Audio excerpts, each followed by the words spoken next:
Francis Fukuyama in Identity, the Demand for Dignity and Politics of Resentment describes how modern quest for recognition often devolves into particularism, describes how the modern quest for recognition often devolves into particularism, the guarding of specific group traits.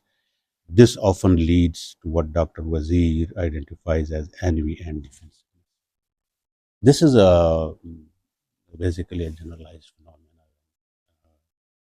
Francis Fukuyama has also mentioned this particularism.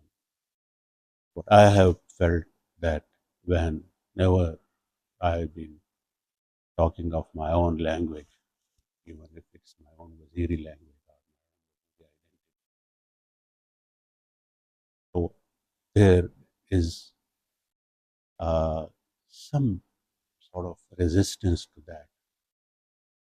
Maybe that particularism is because that the group psychology thinks that I do not belong there by my appearance or language. And they think that I do not qualify to be representing them. So here we enter into a sort of dilemma because you need a universal language. So then how to take up the matters and issues up to an audience. And then also have to consider that do we only need audience, or is it that we only want to be heard? So there are various layers of explanation to this as well. The first thing, in my opinion, is that we have to resist erasure. So when we are not in that global eye, in that global vision, there is more likelihood that we are erased.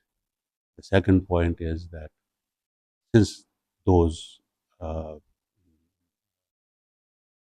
those communities, those marginalized communities who are struggling for their lives, for their existence, and who are subjected to certain kind of violence, that with the passage of time they forget their own identity, they are scattered. So here comes that human aspect of it.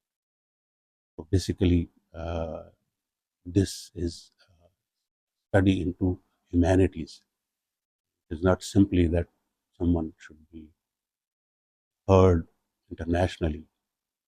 The last aspect of it is that possibly there may be some policy change towards that, because global issues are so many that for any particular community or any particular ethnicity that exist,